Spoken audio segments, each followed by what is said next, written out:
El hombre clavó el último clavo y no sintió nada. Eso es lo que nadie te cuenta sobre aquella mañana en Jerusalén. Para los soldados que ejecutaron la crucifixión que cambiaría la historia del mundo, aquello era simplemente trabajo.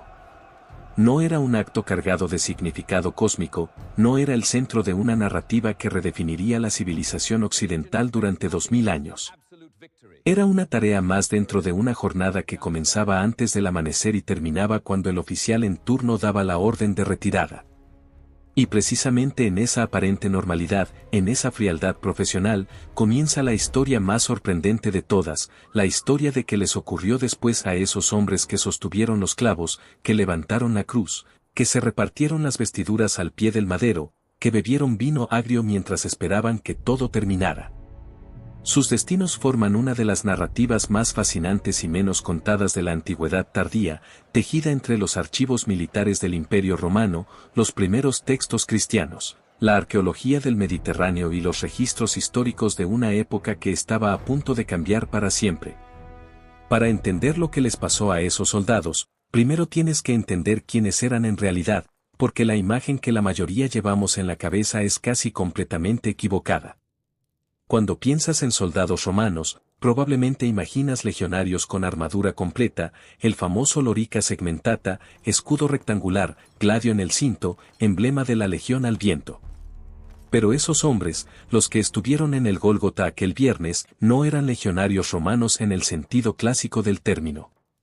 La Judea del siglo I era una provincia compleja, administrada bajo el mando de un prefecto, y las tropas que realizaban el trabajo cotidiano de control, orden público y ejecuciones eran las llamadas tropas auxiliares, las cohortes auxiliares, compuestas en su inmensa mayoría no por ciudadanos romanos nacidos en Italia sino por hombres reclutados en las provincias, muchos de ellos de origen sirio, samario, o de las ciudades costeras como Cesarea Marítima, que era precisamente la sede del poder romano en la región.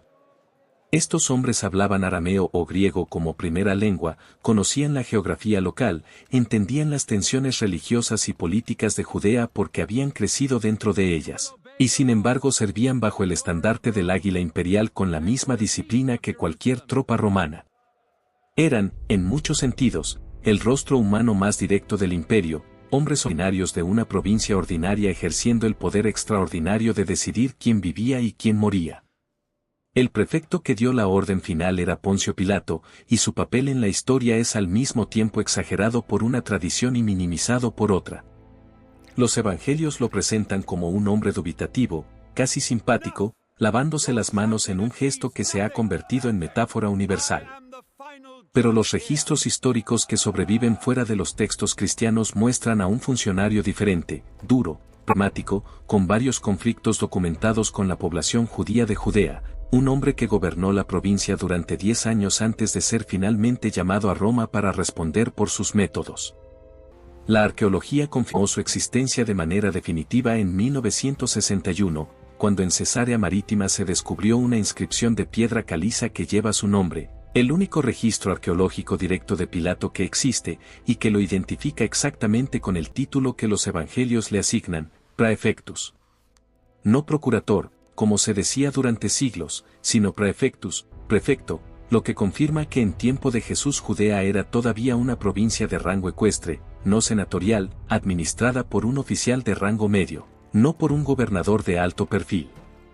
Ese detalle aparentemente técnico dice mucho sobre el peso real que Judea tenía dentro del esquema imperial, era una provincia problemática, sí, pero no de primera categoría. La crucifixión que cambiaría la historia del mundo ocurrió en una provincia de segunda fila, ejecutada por tropas auxiliares, supervisada por un burócrata de rango medio que probablemente pensó que en unos días nadie recordaría el nombre del predicador Galileo. La unidad que realizó la ejecución se llamaba, según los textos evangélicos, una espeida, una cohorte, aunque el término griego puede referirse a una unidad completa de hasta 600 hombres o simplemente a un destacamento. Lo más probable, dado el contexto de una ejecución rutinaria en una provincia con recursos militares limitados, es que se tratara de un pequeño destacamento de entre 4 y 16 soldados, con un centurión al mando. El centurión es una figura clave en esta historia, y los evangelios lo mencionan de manera específica, estaba presente al pie de la cruz, dirigió la ejecución y según los textos es el primer ser humano que, al ver morir a Jesús, pronuncia una declaración de reconocimiento. El Evangelio de Marcos, el más antiguo, registra sus palabras en una construcción griega que ha sido debatida durante siglos. Verdaderamente este hombre era hijo de Dios, o alternativamente un hijo de Dios, dependiendo de cómo se interprete el artículo ausente en el original griego. La tradición cristiana posterior le daría un nombre, Longino. No existe confirmación histórica independiente de ese nombre, que aparece en textos apócrifos posteriores, pero la figura del centurión en sí es históricamente coherente con todo lo que sabemos sobre el protocolo romano de ejecuciones. El oficial a cargo era siempre un centurión, responsable de que la ejecución se realizara correctamente, de certificar la muerte, de rendir informe a sus superiores. Lo que ese centurión concreto pensó o sintió en aquel momento es algo que ningún texto romano puede verificar, pero su presencia es histórica. Para comprender el peso psicológico de lo que esos soldados hicieron aquel día, tienes que entender que era una crucifixión desde la perspectiva práctica y humana de quienes la administraban. La crucifixión era una forma de ejecución que Roma había adoptado de los pueblos del Oriente Medio y refinado con la eficiencia característica del genio organizativo romano. Era explícitamente pública, explícitamente prolongada, y explícitamente diseñada para comunicar un mensaje. Así termina quien desafía el orden imperial. No era una rareza reservada para criminales especiales. En Judea, una provincia con historia de resistencia armada y tensiones religiosas constantes, las crucifixiones eran suficientemente frecuentes como para que los habitantes de Jerusalén conocieran el Gólgota, el lugar de la calavera, como el sitio habitual donde esto ocurría. El historiador judío Flavio Josefo, que escribe décadas después de la muerte de Jesús, describe escenas durante el asedio de Jerusalén del año 70 en las que los soldados romanos crucificaban a los fugitivos en tal número que en un momento dado no había madera suficiente para las cruces ni espacio para plantarlas. Esa imagen brutal captura algo esencial. Para el aparato militar romano, la crucifixión era una herramienta, no un acontecimiento extraordinario. Los soldados que la ejecutaban eran técnicos, en cierto sentido, hombres que sabían exactamente qué hacer y en qué orden. El procedimiento que esos soldados siguieron aquella mañana estaba establecido por la costumbre y la práctica. El condenado era azotado primero, un proceso que los romanos llamaban verberatio, realizado con un instrumento llamado flagrum, un látigo de múltiples colas con fragmentos de hueso o metal que desgarraban la piel. Esto no era sadismo aleatorio sino parte del protocolo. El debilitamiento físico del condenado antes de la crucifixión reducía el tiempo total que éste tardaría en morir, lo que hacía la ejecución más manejable para los soldados y menos prolongada para los espectadores. Después venía el camino con el madero, no necesariamente la cruz completa sino el travesaño horizontal, el patibulum, que el condenado debía cargar hasta el sitio de ejecución donde el poste vertical permanecía fijo. En el caso narrado en los evangelios, otro hombre, Simón de Cirene, fue obligado a cargar el madero cuando quedó claro que Jesús no podía continuar haciéndolo por sí solo. Detalle que revela algo importante sobre el estado físico del condenado y también sobre la pragmática lógica militar. El objetivo era llegar al sitio de ejecución y completar el proceso, no infligir sufrimiento adicional en el camino si eso retrasaba el procedimiento. Una vez en el Gólgota, los soldados fijaban al condenado al madero. Los clavos no se colocaban en las palmas de las manos, como siglos de iconografía cristiana han representado, sino que la evidencia arqueológica, confirmada por el descubrimiento en 1968 de los huesos de un hombre crucificado en el siglo I en Giv Tamiptar con un clavo todavía atravesando el talón, indica que los clavos se colocaban a través de las muñecas, donde los huesos podían sostener el peso del cuerpo, y a través de los tobillos, fijados lateralmente a los lados del madero. Vertical. Los soldados que hacían esto lo habían hecho antes. Probablemente lo habían hecho muchas veces. Mientras esperaban que el proceso llegara a su fin, los soldados hacían lo que los soldados siempre han hecho cuando deben esperar sin nada más que hacer, conversaban, comían algo si tenían, y según el relato evangélico, se repartieron las vestiduras del condenado mediante sorteo. Este detalle, que aparece en todos los evangelios con ligeras variaciones y que en el Evangelio de Juan se presenta en conexión con el cumplimiento de una profecía del Salmo 22, es históricamente coherente. La ropa del ejecutado pertenecía legalmente al destacamento de soldados que realizaba la ejecución, era parte no oficial de la compensación por un trabajo que nadie elegía voluntariamente. Las vestiduras de Jesús, descritas como de cierta calidad en el Evangelio de Juan, donde se menciona que la túnica era tejida de una pieza sin costura, tenían suficiente valor como para ser disputadas antes que simplemente rasgadas. El sorteo era la manera más práctica y justa de resolverlo. Los soldados no estaban realizando un acto simbólico cargado de significado teológico. Estaban siendo exactamente lo que eran, hombres prácticos gestionando una situación ordinaria dentro de su día de trabajo. Hay un momento en los relatos evangélicos que a menudo pasa desapercibido pero que dice mucho sobre la condición humana de esos soldados. En algún punto del proceso, alguien ofreció a Jesús vinagre empapado en una esponja sobre una caña de hisopo.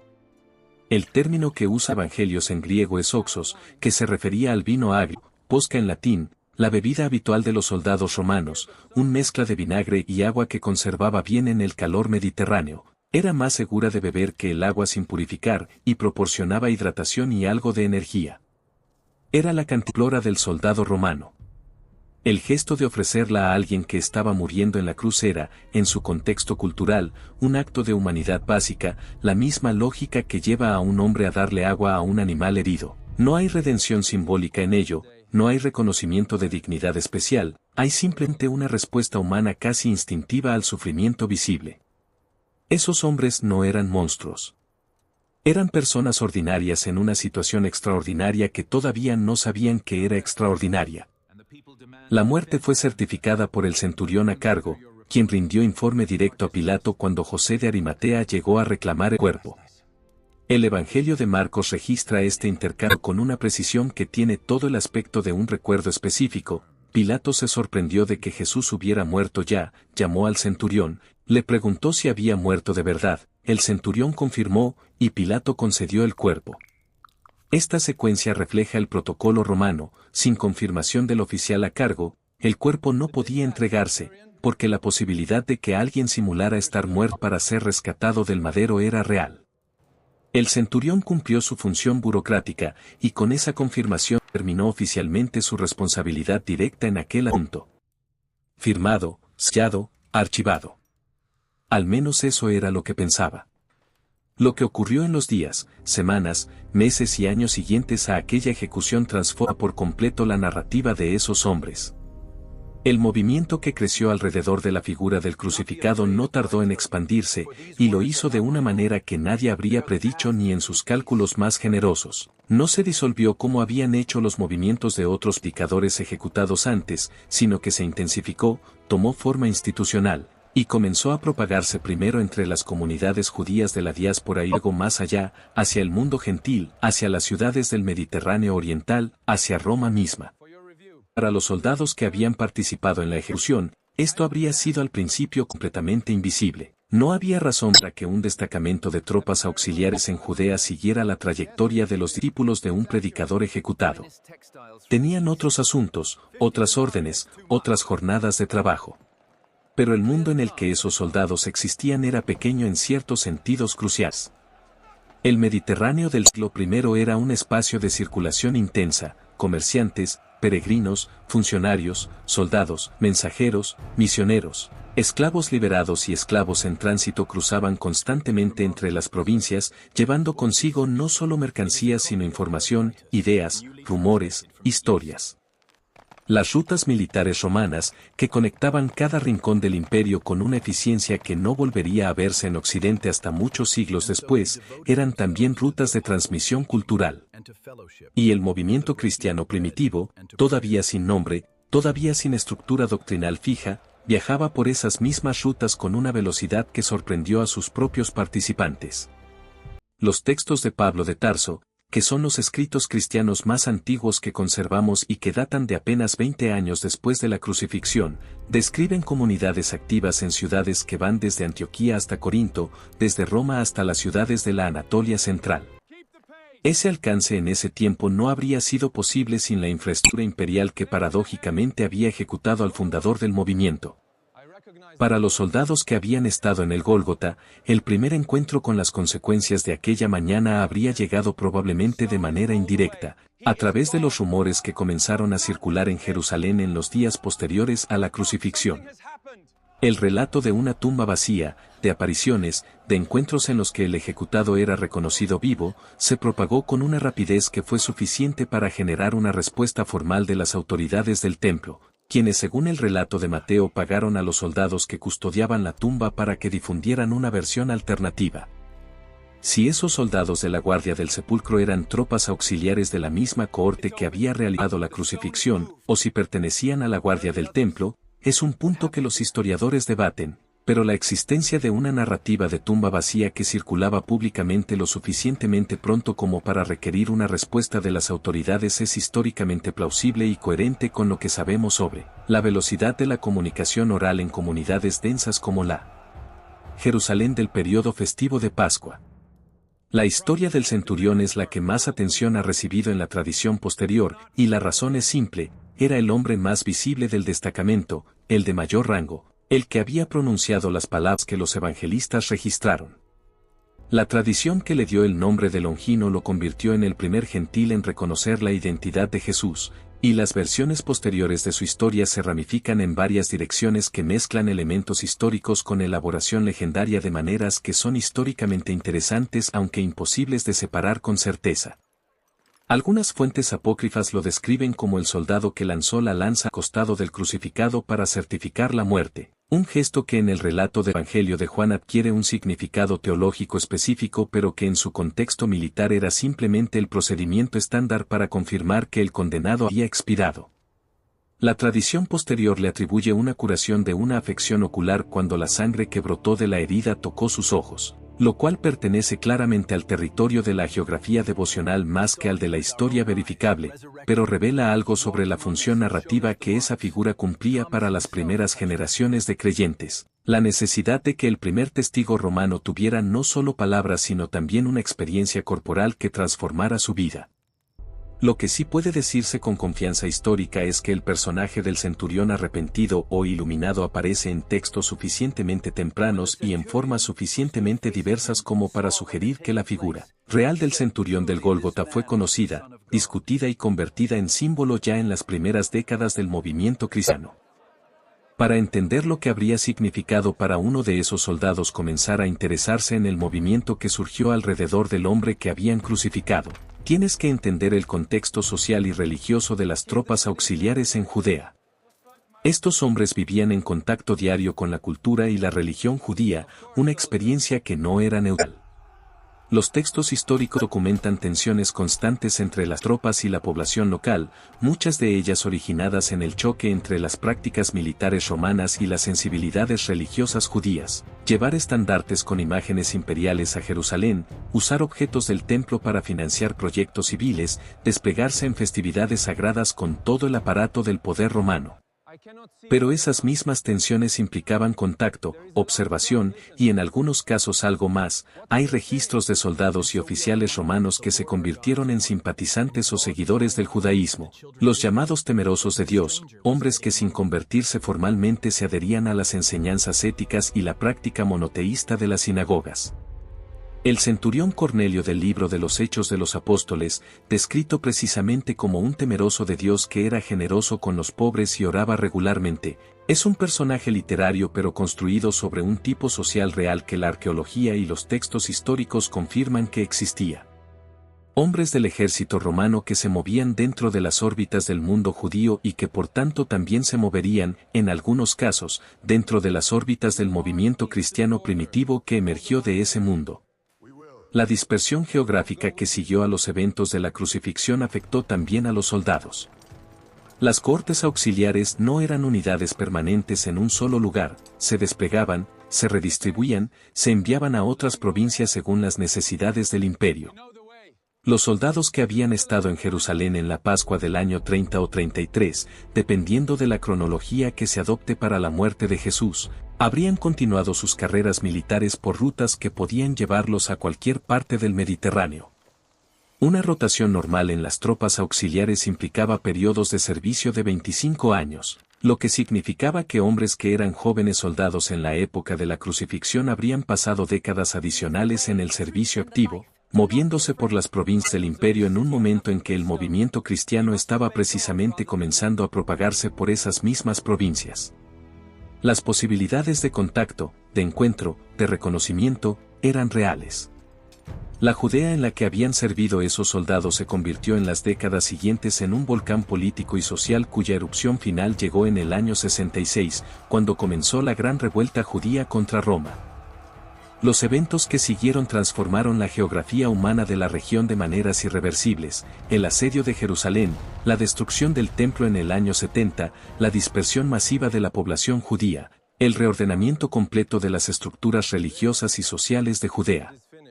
Para los soldados que habían servido allí una generación antes y que todavía estaban vivos en el 70, esas noticias habrían llegado de formas diversas dependiendo de dónde se encontraran, pero el significado habría sido claro: el mundo en el que habían servido había desaparecido. Jerusalén, la ciudad donde habían custodiado ejecuciones y mantenido el orden durante festividades religiosas y gestionado el complicado equilibrio de una ocupación en una cultura profundamente diferente a la suya, ya no existía en la misma forma.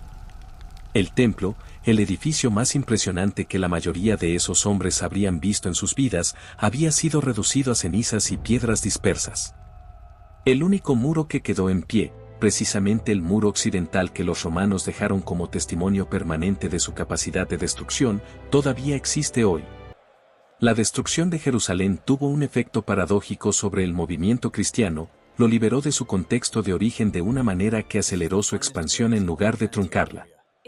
Sin el templo como referente físico y teológico, sin la ciudad santa como centro de gravedad, el movimiento se volvió más móvil, más adaptable, más capaz de integrarse en estructuras sociales y culturales diversas. Las comunidades que Pablo había fundado en las ciudades del Mediterráneo Oriental durante las 2 décadas anteriores se convirtieron en los nodos de una red que continuó creciendo después del 70 con una lógica propia. Y en esas ciudades, en ese mundo, los exsoldados de las cohortes auxiliares que habían servido en Judea habrían encontrado, con creciente frecuencia, comunidades que veneraban al hombre que ellos habían crucificado. El problema de los exsoldados romanos con el movimiento cristiano no era simplemente de conciencia. Era también un problema práctico de identidad y lealtad.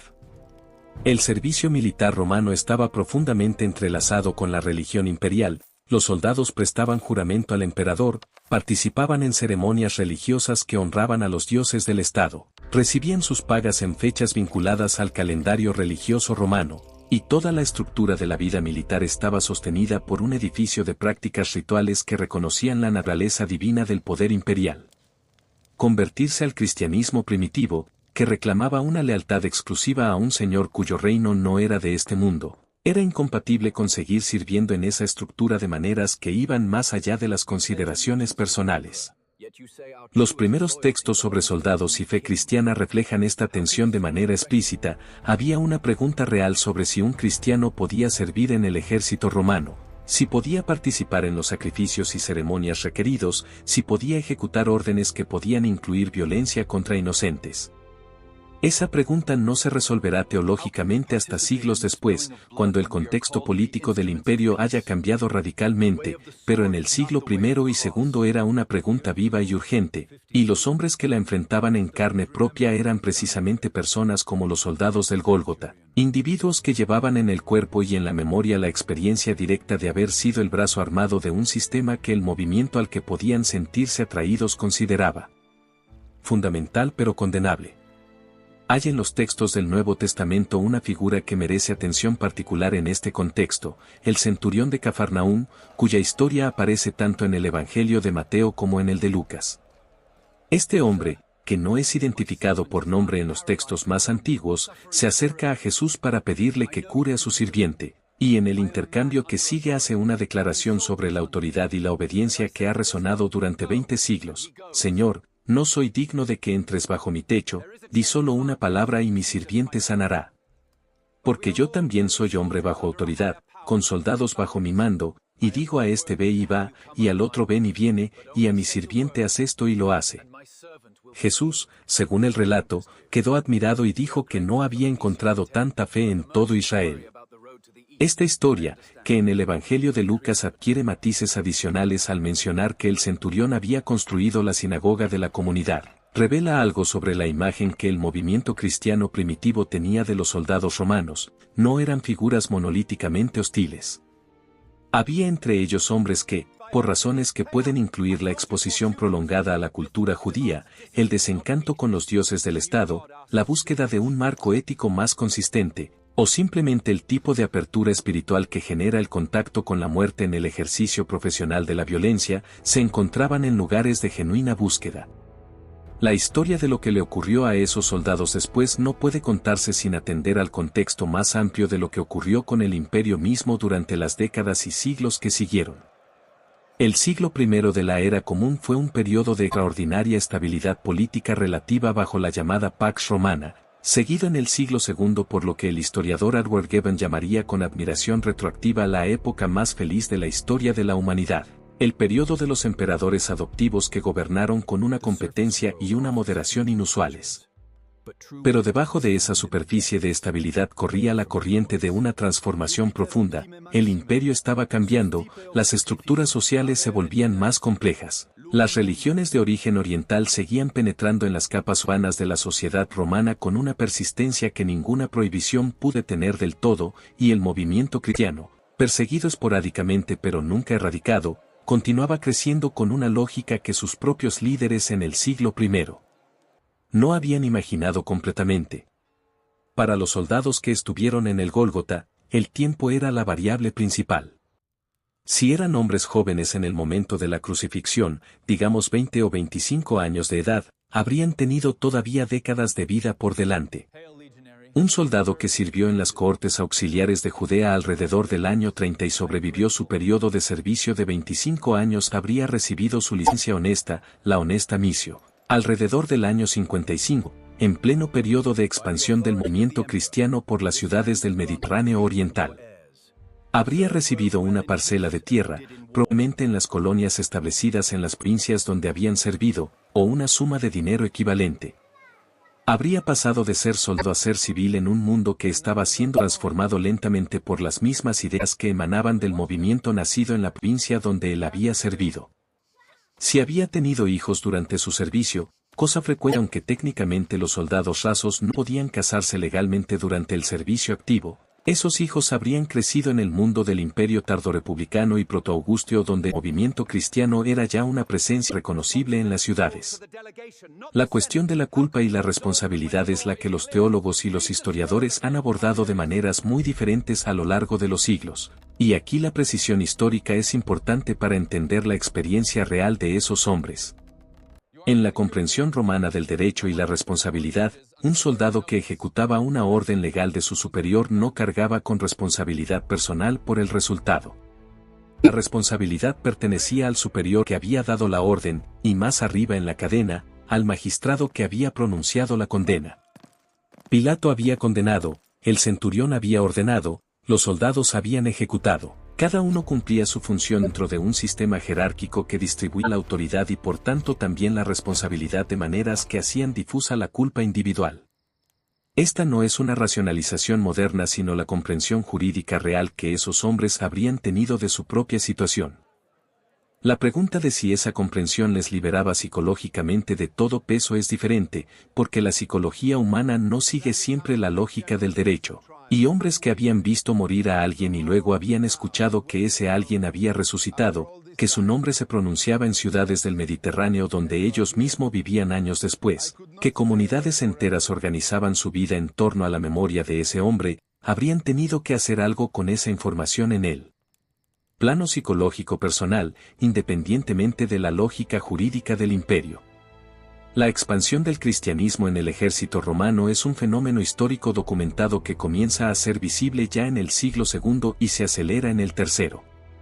Las inscripciones funerarias romanas, que son uno de los recursos más ricos para entender la vida cotidiana y la identidad religiosa de las personas ordinarias del imperio, muestran soldados que declaran su fe cristiana de manera inequívoca décadas antes de que el Edicto de Milán del 313 convirtiera al cristianismo en religión tolerada.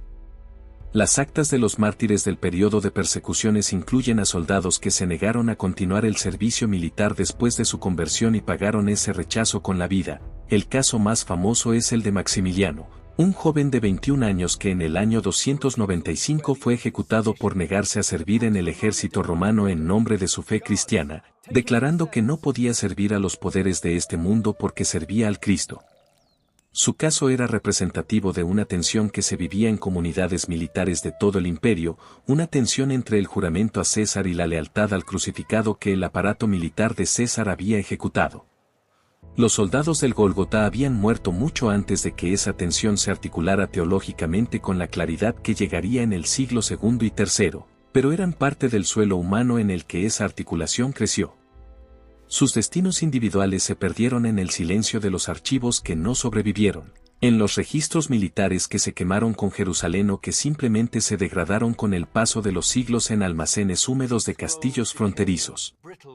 Lo que sí sobrevivió fue la narrativa que sus contemporáneos construyeron alrededor de ellos, las historias que los textos apócrifos y las tradiciones devocionales elaboraron a partir de la figura del centurión y de los soldados anónimos, historias que dicen más sobre las necesidades teológicas y psicológicas de las generaciones que las crearon que sobre los hombres reales, pero que revelan, en su misma existencia, la magnitud del problema que esos hombres representaban para la conciencia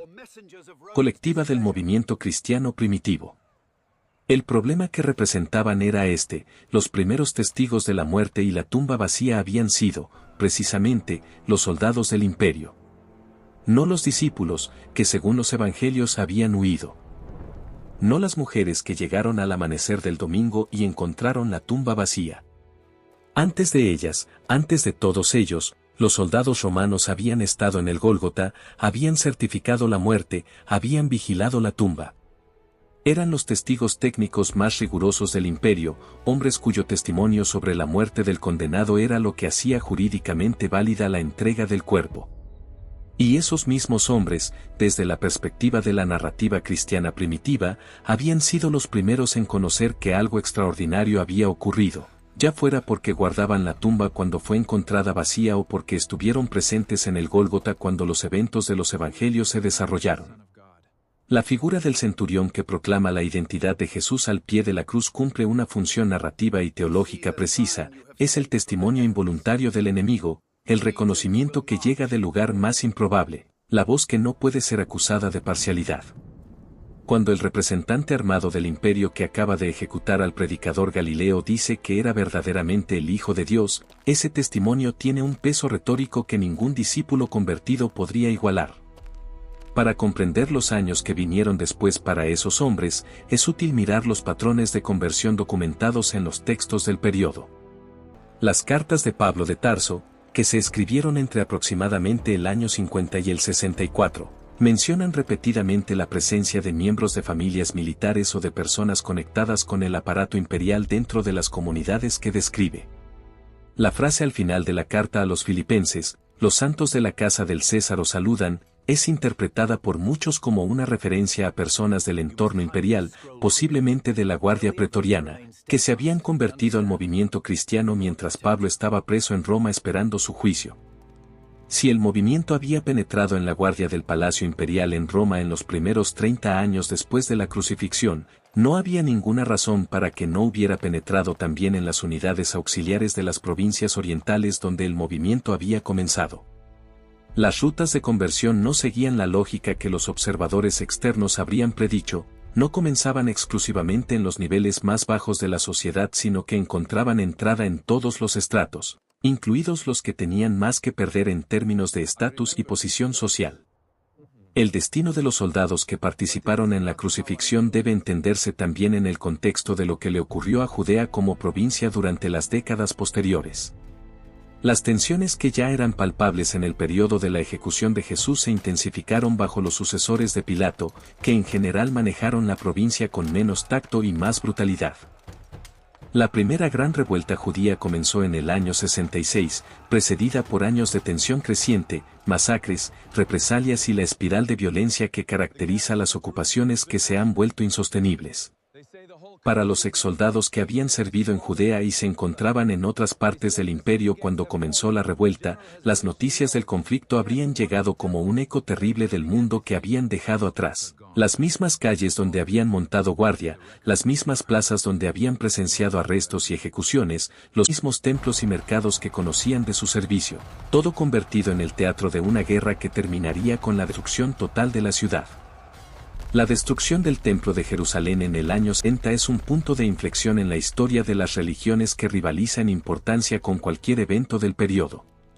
Para el judaísmo, significó el fin del sistema sacrificial, la pérdida del centro ritual de la fe y el comienzo de la transformación que convertiría al judaísmo del templo en el judaísmo rabínico que conocemos. Para el movimiento cristiano, paradójicamente, significó la confirmación de una profecía atribuida a Jesús en los evangelios sinópticos, la predicción de que no quedaría piedra sobre piedra del templo, lo que dio al movimiento un poderoso argumento retórico en sus disputas con las comunidades judías de la diáspora. Para los exsoldados romanos que habían servido en Judea, era el epitafio de un mundo que habían conocido de primera mano, el mundo del Segundo Templo, de la administración prefectuaria, de las tensiones cotidianas entre la ocupación imperial y la identidad religiosa del pueblo más obstinadamente monoteísta del imperio. La pregunta de qué le ocurrió específicamente al centurión que dirigió la crucifixión es una de esas preguntas que la historia no puede responder con certeza pero que tampoco puede ignorar completamente.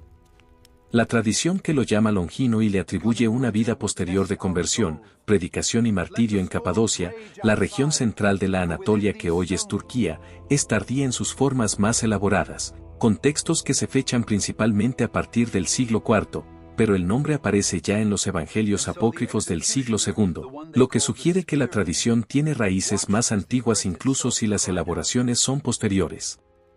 La Capadocia era una región conocida por su comunidad cristiana temprana. Las cartas de Pedro, el primero de los textos apostólicos en mencionar esa región, la incluyen entre las provincias donde los creyentes estaban presentes. Si un centurión de las fuerzas auxiliares que había servido en Judea se instaló después del retiro en Capadocia o en las regiones de Anatolia, eso sería coherente con patrones de asentamiento de veteranos romanos que se documentan en las fuentes del periodo. Los veteranos de las cohortes auxiliares tendían a asentarse en las regiones donde habían servido o en las zonas adyacentes, y Anatolia era una de esas zonas de destino frecuente para los veteranos del servicio en las provincias orientales. Los soldados anónimos que no tienen ni el nombre apócrifo de Longino ni la visibilidad narrativa del centurión desaparecen más completamente en el silencio de la historia. Pero su desaparición no significa que su historia no haya ocurrido, significa únicamente que la historia no la registró con el tipo de detalle que permite la individualización. Lo que sí puede reconstruirse es el tipo de vida que habrían llevado, los tipos de decisiones que habrían enfrentado, los mundos que habrían habitado después de aquella mañana en el Gólgota. Un soldado raso de las cohortes auxiliares de Judea, hombre de origen sirio o de las ciudades costeras, habría completado su servicio en algún momento de la segunda mitad del siglo I. Habría recibido su licencia y sus beneficios, habría buscado un lugar donde establecerse, y habría llegado a ese lugar como un hombre que traía consigo la experiencia de haber servido en una de las provincias más conflictivas y teológicamente cargadas del imperio en uno de los momentos más densos de la historia religiosa mediterránea. Lo que hiciera con esa experiencia dependía de él, de las personas que encontrara, de las comunidades que lo acogieran, de las historias que siguieran resonando en él, voluntaria o involuntariamente, durante los años que le quedaran de vida.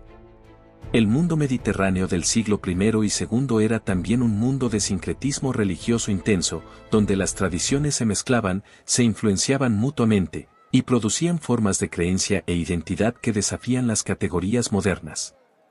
Un exsoldado que había servido en Judea llevaba consigo inevitablemente algo del mundo judío y protocristiano en el que había vivido durante años, no como consecuencia de una conversión formal necesariamente, sino como consecuencia de la simple osmosis cultural que ocurre cuando se vive en contacto prolongado con una cultura diferente a la propia.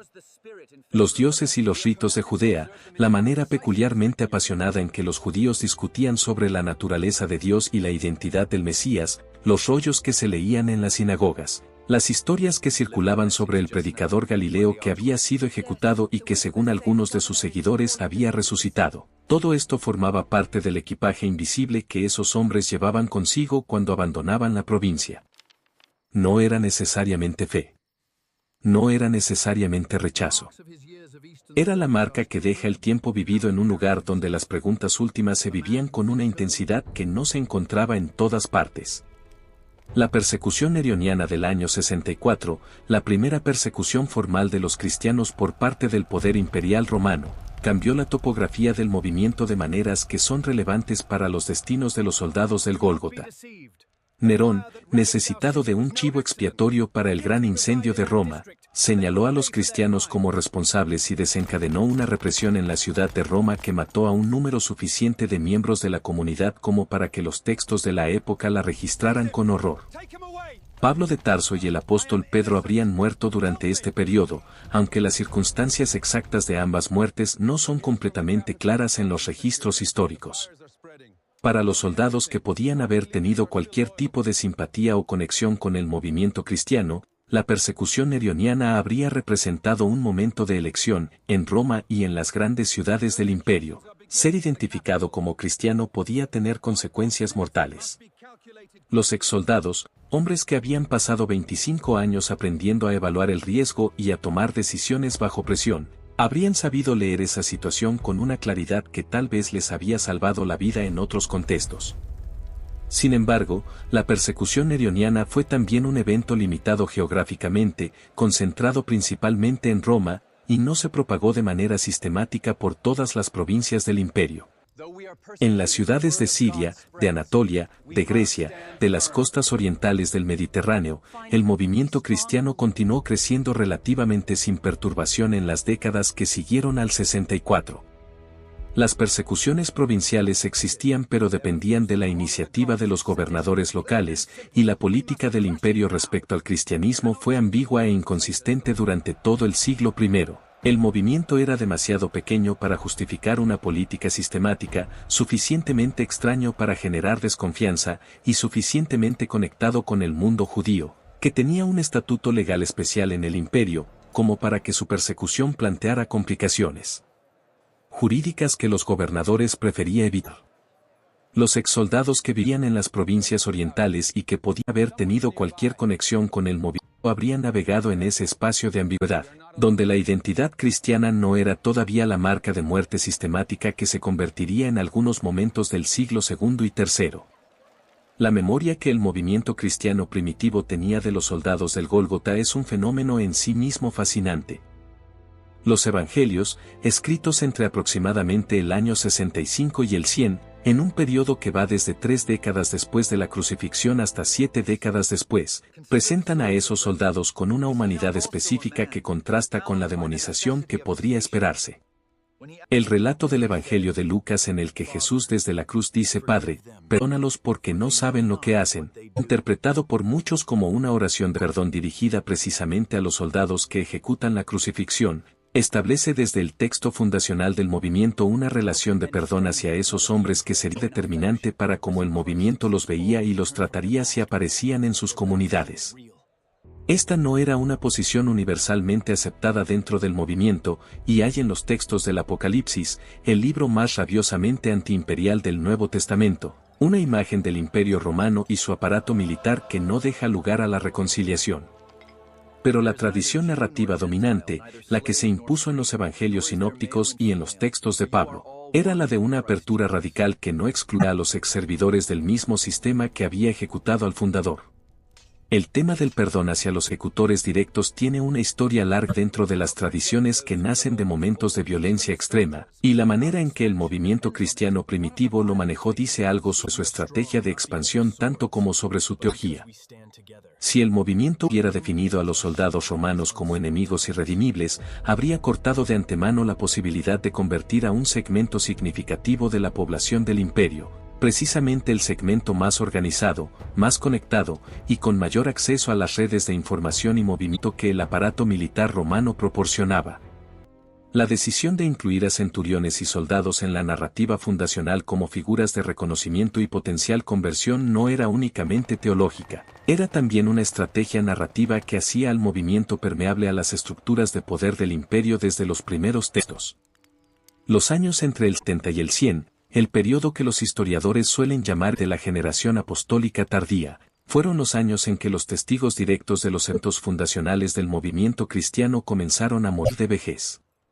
Los hombres y mujeres que habían visto, escuchado, tocado, que tenían memorias físicas y sensoriales de los lugares y las personas y los eventos que se estaban convirtiendo en textos sagrados, fueron siendo reemplazados por generaciones que solo conocían esa historia a través de los relatos que otros habían transmitido. Los soldados del Gólgota formaban parte de esa generación de testigos directos, habían estado allí, en el sentido más literal y corporal del término, y los que todavía vivían al final del siglo I eran hombres viejos que llevaban en el cuerpo y en la memoria 40, 50, 60 años de distancia de aquella mañana. Si alguno de ellos llegó a tener contacto con el movimiento que había crecido de ese día, si alguno encontró en sus últimos años las comunidades que veneraban al hombre que habían crucificado, si alguno tuvo que hacer algo con esa coincidencia entre su historia personal y la narrativa que se estaba convirtiendo en el eje de una nueva religión mundial, eso es algo que el silencio de la historia guarda con una obstinación que ninguna cantidad de investigación arqueológica o textual puede completamente romper. Lo que sí puede decirse es que el mundo en el que esos hombres habían pasado sus últimos años era ya un mundo diferente del que habían conocido cuando eran jóvenes soldados en Judea. El imperio del final del siglo I era más grande, más complejo, más pluralista religiosamente que el del tiempo de Pilato. Las ciudades del Mediterráneo oriental, Antioquía, Alejandría, Éfeso, Corinto, estaban llenas de comunidades de fe diversa que coexistían con los templos estatales y las sinagogas y las reuniones de iniciados en los misterios de Isis y Mitra y Dioniso. El movimiento cristiano era una de esas comunidades, todavía relativamente pequeña en términos absolutos, todavía mayoritariamente concentrada en las clases medias urbanas y en las comunidades de la diáspora judía, pero creciendo con una consistencia que llamaba la atención de observadores externos. Plinio el Joven, en su famosa carta al emperador Trajano escrita alrededor del año 112, describe a los cristianos de las provincias de Bitinia y Ponto como una comunidad suficientemente numerosa como para haber contaminado ciudades, pueblos y el campo, vaciando los templos y haciendo que la carne para sacrificios apenas se vendiera. La exageración es parte del retórico de la queja, pero el hecho de fondo es real. El movimiento había penetrado en la sociedad provincial romana con una profundidad que sorprendía a los funcionarios imperiales que lo encontraban por primera vez. Para los exsoldados de las cohortes auxiliares que habían servido en Judea a mediados del siglo I, la mayoría habría muerto antes de llegar a ver esta penetración en su madurez más visible. Los hombres de 20 años en el año 30 serían hombres de 80 en el año 90, una edad que en el mundo romano del siglo I era alcanzada por una minoría pequeña incluso en condiciones favorables, y los exsoldados no vivían necesariamente en condiciones favorables. Las enfermedades de la vida militar, las heridas acumuladas, las consecuencias físicas de años de vida en campaña, se cobran su precio sobre los cuerpos de manera que hace que las estadísticas de esperanza de vida del mundo romano, ya bajas en términos absolutos, sean todavía más sombrías para quienes habían elegido o sido elegidos para el servicio de las armas. Algunos habrían muerto en el servicio activo, en las campañas fronterizas o en las revueltas provinciales que salpicaban la pax romana de sangre que la historiografía oficial prefería minimizar. Otros habrían llegado al retiro y vivido una vejez breve, los beneficios consumidos rápidamente por los costos de la vida en un mundo sin sistemas de atención sanitaria o pensiones adecuadas. Pocos, los afortunados o los robustos, habrían llegado a una vejez larga lo suficiente como para ver crecer el mundo que aquella mañana en el Gólgota estaba, aunque nadie lo sabía entonces, comenzando. La cuestión de que sabía el Imperio Romano sobre los eventos que habían ocurrido en Judea en el tiempo de Pilato es más compleja de lo que parece. Los archivos imperiales romanos, que conservamos de manera fragmentaria a través de copias medievales y hallazgos arqueológicos, no contienen ningún registro directo de la ejecución de Jesús de Nazaret, lo que ha llevado a algunos a cuestionar la historicidad del evento y a otros a señalar que eso es exactamente lo que esperaríamos. La ejecución de un predicador local en una provincia de segunda fila no habría generado documentación especial en los archivos centrales del imperio, donde la crucifixión de un agitador galileo sería una nota al pie en el mejor de los casos. Lo que sí tenemos son referencias externas en historiadores romanos de la siguiente generación. Tácito, escribiendo alrededor del año 116, menciona en sus anales que Cristo había sido ejecutado por Poncio Pilato durante el reinado de Tiberio, confirmando los elementos básicos del relato evangélico con la breve indiferencia de quien está interesado principalmente en los cristianos de su propio tiempo, no en los eventos fundacionales del movimiento. Para los soldados del Gólgota, la invisibilidad en los archivos imperiales era exactamente lo esperable, eran tropas auxiliares cumpliendo una orden rutinaria en una provincia de segunda categoría. La historia los había olvidado antes de que empezara a recordar. Pero la historia tiene maneras extrañas de recuperar lo que había olvidado, y el movimiento que nació de aquel día trabajó durante siglos para mantener viva la memoria de todos los que estuvieron presentes, aunque fuera de maneras que mezclaban inevitablemente el recuerdo con la interpretación, el hecho con el símbolo, la persona real con la figura narrativa que cumplía una función en la historia que se estaba contando. El arte cristiano primitivo, que comienza a ser arqueológicamente visible en el siglo II en las catacumbas de Roma y en los objetos devocionales encontrados en toda el área mediterránea, representó la crucifixión de maneras que cambiaron con el tiempo. En los primeros siglos, la escena de la crucifixión era raramente representada de manera directa, porque la memoria de la crucifixión como forma de ejecución infamante y cotidiana estaba demasiado viva para que se convirtiera en símbolo de gloria inmediatamente. Los primeros símbolos eran más abstractos, el pez, el ancla, el crismón. La representación de la crucifixión como imagen central de la fe tardó en desarrollarse hasta que la práctica de la crucifixión misma había desaparecido lo suficiente como para que la imagen pudiera ser desconectada de su referente brutal y reinvestida de significado teológico. Los soldados que habían clavado los clavos habían muerto mucho antes de que esa transformación estuviera completa. Sus nombres, con la excepción del nombre apócrifo Longino, no se conservaron. Sus rostros no fueron pintados. Sus historias no fueron escritas en ningún documento que haya sobrevivido. Lo que sobrevivió fue la función que cumplían en la narrativa más grande, la función de testigos involuntarios, de ejecutores que no sabían lo que hacían, de hombres ordinarios atrapados en el eje de un momento que cambiaría el mundo que conocían. Y en esa función, en esa posición de testigo sin saberlo, hay algo que dice más sobre la condición humana que cualquier lista de nombres y fechas que la historia pudiera haber conservado. Porque eso es en el fondo lo que esos soldados eran, seres humanos ordinarios en el momento más extraordinario que ninguno de ellos podía imaginar. No héroes, no villanos, no instrumentos conscientes de ningún designio mayor. Hombres que se habían levantado aquella mañana, habían desayunado lo que habían afilado sus herramientas, habían recibido sus órdenes y las habían cumplido, y luego habían esperado que todo terminara para poder volver al cuartel. El peso de lo que habían hecho no llegó en el momento, no llegó porque en el momento era simplemente trabajo. Llegó después, si es que llegó, a través de rutas que la historia no puede rastrear completamente pero que la naturaleza humana permite imaginar con cierta confianza, a través de las conversaciones que escucharon en los mercados de las ciudades donde vivieron después, a través de los nombres que seguían apareciendo en lugares inesperados, a través de la acumulación de coincidencias entre su historia personal y la historia que el mundo estaba comenzando a contar sobre aquel día en Jerusalén. El Mediterráneo del siglo I y II era también un mundo donde la idea de que los dioses se manifestaban en forma humana, sufrían, morían y resucitaban no era completamente extraña. Los misterios de Osiris, de Dioniso, de Adonis, de Atis, todos contenían variantes de este esquema narrativo. Lo que era diferente en el caso cristiano, lo que desconcertaba a los observadores paganos cultos que se encontraban con el movimiento, era la insistencia en la historicidad del evento. No era un mito temporal que se celebraba ritualmente en el ciclo del año agrícola, sino algo que según sus adherentes había ocurrido en un tiempo y lugar específicos, bajo la administración de un prefecto identificable, en una ciudad conocida, ejecutado por un procedimiento legal verificable. Esa insistencia en la particularidad histórica, que era teológicamente central para el movimiento, era también lo que hacía que la figura de los soldados del Gólgota no pudiera ser simplemente alegorizada. Eran personas reales que habían hecho algo real, y esa realidad era parte de la afirmación teológica fundamental. No podían ser borrados sin borrar también la historicidad de los eventos que el movimiento reclamaba como fundamento de su fe.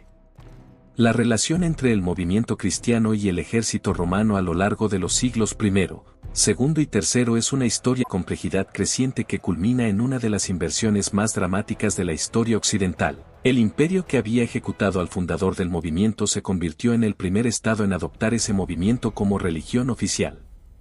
Ese proceso, que llegó a su punto formal con la conversión de Constantino en el siglo IV y la posterior declaración del cristianismo como religión del Estado bajo Teodosio en el 380, había sido preparado por siglos de penetración del movimiento en todas las capas de la sociedad romana, incluyendo las estructuras militares. Los soldados del Gólgota habían iniciado sin saberlo una cadena de consecuencias que terminaría con el águila imperial y la cruz cristiana siendo llevadas por los mismos ejércitos, con el sucesor del hombre que había ordenado la ejecución recibiendo bautismo en nombre del ejecutado. Esa inversión histórica tiene una elegancia casi matemática que las narrativas religiosas han siempre señalado como providencial y que los historiadores describen en términos de dinámica social, expansión ideológica y la lógica interna de los movimientos que sobreviven a sus persecuciones. Pero debajo de las grandes narrativas están siempre las personas individuales, y en el caso de los soldados del Gólgota la historia de las personas individuales es precisamente lo que está más perdido. Lo que queda es el contorno, la silueta de vidas que pueden reconstruirse parcialmente a partir del contexto que sí conocemos con suficiente precisión, el contexto militar, el contexto provincial, el contexto religioso, el contexto social del Imperio Romano del siglo I. Dentro de ese contorno, la imaginación histórica responsable puede mover las piezas y ver las posibilidades, sabiendo que las posibilidades no son certezas pero que tampoco son invenciones. Un soldado que había estado en el Gólgota aquella mañana y que completó su servicio y se asentó en una ciudad de Siria o de Anatolia habría vivido el resto de su vida en un mundo que estaba siendo transformado lentamente por el movimiento que había nacido de aquel día. No necesariamente en contacto con ese movimiento, no necesariamente consciente de su crecimiento, pero en el mismo mundo, respirando el mismo aire cultural, comprando en los mismos mercados donde los evangelizadores del movimiento predicaban y vendían y organizaban sus comunidades. La historia de lo que esos encuentros posibles produjeron en hombres individuales es la historia que nunca se escribió, que nadie consideró digna de ser conservada, que se disolvió en el silencio de las generaciones ordinarias que hacen la mayor parte de la historia sin dejar rastro individual. Pero ese silencio también dice algo. Dice que la historia ocurre sobre todo en los márgenes, en las vidas que los archivos no capturan, en las conversiones que no generaron actas de martirio, en las decisiones que se tomaron sin testigos, en los momentos de reconocimiento que no tuvieron a nadie que los escribiera.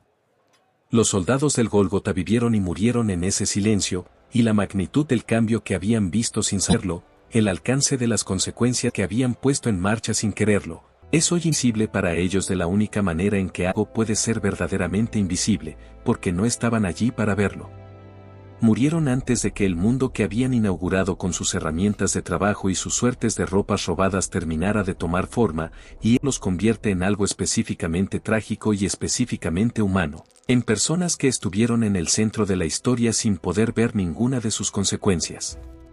Reflexionar sobre el final de esos soldados romanos obliga a mirar también con honestidad qué fue lo que el Imperio Romano creyó haber hecho aquella mañana y por qué se equivocó de maneras tan profundas. Pilato creyó haber gestionado una situación de orden público con el mínimo de complicaciones políticas posible.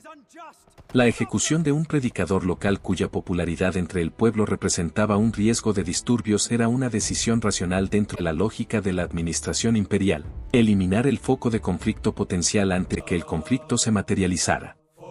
Que aquella decisión de gestión de riesgo se convertiría en el acto más recordado de su gobierno durante 2 milenios, que su nombre sería pronunciado en el credo cristiano semana tras semana durante 20 siglos como referencia temporal de los eventos centrales de la fe, que gobernaría una provincia de segunda fila durante 10 años y solo sería recordado por una tarde en que no supo o no quiso detener una ejecución, eso es algo que ninguna racionalidad burocrática habría podido predecir.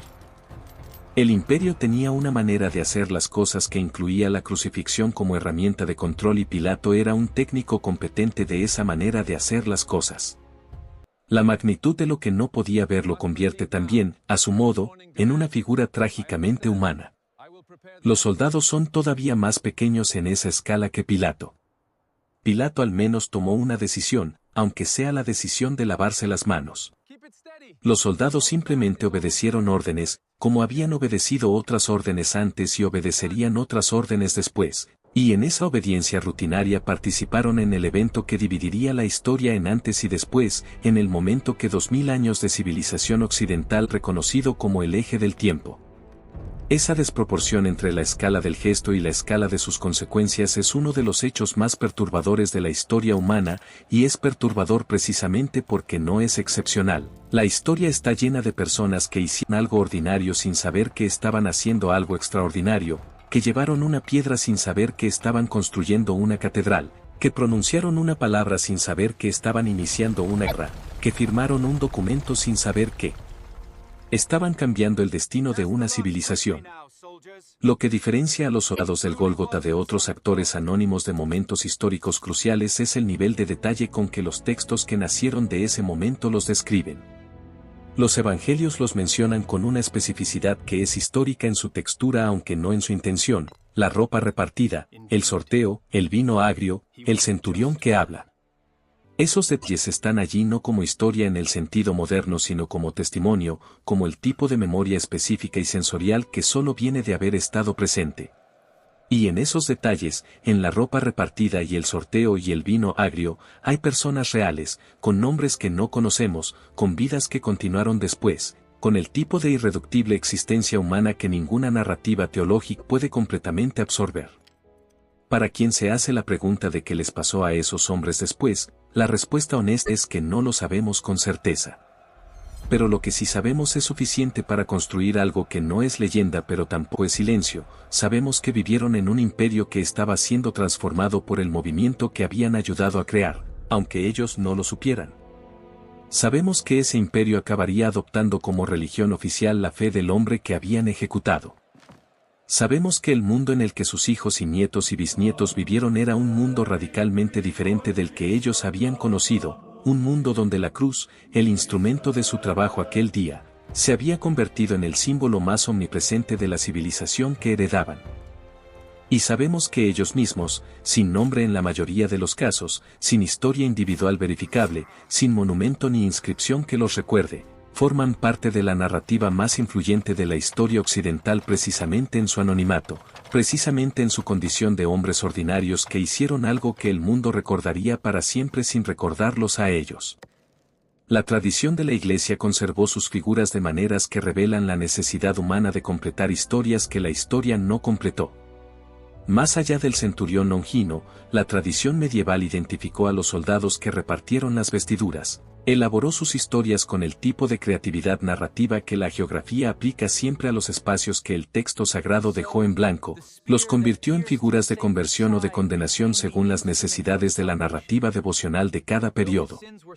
Esas elaboraciones no son historia, pero tampoco son completamente arbitrarias, responden a la necesidad real de las comunidades creyentes de saber qué pasó después, de cerrar los arcos narrativos que los textos fundacionales dejaron abiertos, de encontrar en los actores secundarios de los eventos fundacionales la misma completitud que exigen de los protagonistas. Lo que la arqueología ha añadido a esta historia en los últimos siglos es principalmente contexto, no resolución. Los hallazgos en Cesarea Marítima, la sede del poder romano en Judea, han dado forma física al mundo de las cohortes auxiliares que sirvieron allí, los cuarteles, los baños, el puerto, el teatro, los templos, todo lo que construyó Herodes el Grande y que Roma heredó y amplió hasta convertir la ciudad en el centro administrativo y logístico de la provincia. Caminar por las ruinas de Cesarea Marítima hoy, ver el anfiteatro que todavía conserva gradas de piedra en las que 20 siglos de viento y mar no han borrado completamente los nombres que los espectadores grabaron en ellas, ver el acueducto que traía agua dulce desde el Monte Carmelo a lo largo de kilómetros de costa, ver el puerto que Herodes construyó con una ambición de ingeniero que compite con cualquier obra romana de su época, es entender el mundo físico en el que vivieron esos soldados. No eran hombres que vivían en la miseria o en el aislamiento. Vivían en una de las ciudades más modernas de su tiempo, con todos los servicios que el Imperio Romano sabía proporcionar: agua corriente, alcantarillado, entretenimiento, mercados, baños públicos, la infraestructura de confort relativo que Roma exportaba con la misma eficiencia con que exportaba el derecho y la violencia. El contraste entre la sofisticación material de la vida en Cesarea Marítima y la brutalidad de las ejecuciones que los soldados allí acantonados debían realizar en Jerusalén y en otros lugares de la provincia captura algo esencial sobre el Imperio Romano como sistema. Era capaz de construir acueductos y anfiteatros y puertos de ingeniería sin precedentes, y también era capaz de crucificar personas como herramienta de administración política, y estas dos capacidades no se contradecían en la mente de quienes lo administraban porque el imperio era un sistema que incluía ambas como partes de su funcionamiento normal. Los soldados que vivían en los cuarteles de Cesarea Marítima, que usaban los baños públicos y compraban en los mercados y veían espectáculos en el anfiteatro, también ejecutaban a los condenados en el Gólgota cuando les tocaba ese turno. Eran personas completas en un sistema que incluía todas esas cosas como parte de su normalidad. Esa normalidad es lo que hace tan difícil y tan importante entender sus destinos. No eran monstruos que debían ser redimidos dramáticamente para que la historia tuviera sentido. Eran personas ordinarias que habían participado en algo extraordinario dentro de la rutina de sus vidas ordinarias, y lo que les ocurrió después siguió siendo ordinario en la medida en que ningún archivo los recoge como excepcionales. Vivieron sus vidas, envejecieron, murieron, dejaron o no dejaron descendencia, y el mundo que crearon con su obediencia rutinaria aquella mañana en Jerusalén creció alrededor de ellos y después de ellos hasta convertirse en la civilización que sería reconocible como Occidente durante los siglos que siguieron. La pregunta que merece hacerse al final de este recorrido no es únicamente histórica sino también filosófica: ¿qué significa haber sido el brazo ejecutor del acto que cambió el mundo sin saberlo?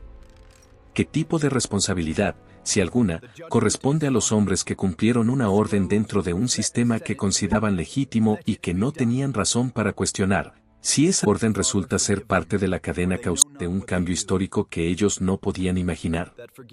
La teología cristiana resolvió esta pregunta para sus propios propósitos de maneras específicas: la oración de perdón desde la cruz, la figura del centurión iluminado, la posibilidad siempre abierta de la conversión. La historia no la resuelve porque no le corresponde hacerlo, la historia describe, contextualiza, explica, pero no absuelve ni condena. Y la filosofía la mantiene abierta como una de esas preguntas que iluminan la condición humana precisamente por no tener respuesta definitiva. Lo que sí puede decirse con certeza es que el final de esos soldados, el final que la historia no registró porque no tenía razón para hacerlo, fue también el principio de algo que sus vidas habían contribuido a crear. En la cadena de causas y consecuencias que conecta aquella mañana en el Gólgota con el mundo que vivimos hoy, esos hombres sin nombre ocupan un lugar específico y único. No son los protagonistas, no son los testigos de fe, no son los perseguidos ni los predicadores.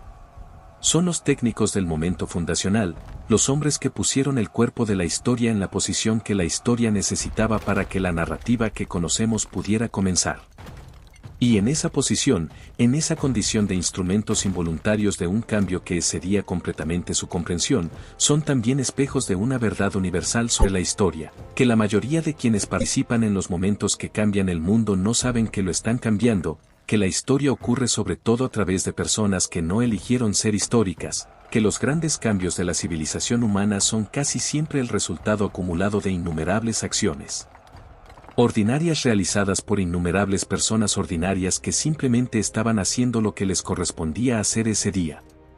Los soldados del Gólgota son, en ese sentido, representantes de todos los actores anónimos de todos los momentos históricos que hoy reconocemos como cruciales, personas que no eligieron estar donde estaban, que hicieron lo que hicieron por las razones que tenían en ese momento, y que vivieron el resto de sus vidas sin saber que el momento que habían habitado se convertiría en el centro de gravedad de una civilización entera. Ese es el final de esos soldados, no una redención dramática ni una condena memorable, sino el tipo de final que la mayoría de los seres humanos tienen, una vida que continúa después del momento decisivo, que se alarga o se acorta según los azares de la salud y la fortuna, que deja alguna huella en las personas que la conocieron directamente y ninguna en los registros que la posteridad preserva, que termina en la oscuridad ordinaria que es el destino de la mayor parte de los que han vivido. Y dentro de esa oscuridad ordinaria, el hecho de que estuvieron allí, de que sus manos sostuvieron los instrumentos de un momento que el mundo recordaría durante 2000 años, es algo que la historia no puede devolvérselos como conocimiento pero que tampoco puede borrar como hecho, ocurrió, fueron parte de ello. Y el mundo en el que nosotros vivimos hoy es en parte consecuencia de lo que aquellos hombres sin nombre hicieron aquella mañana en Jerusalén.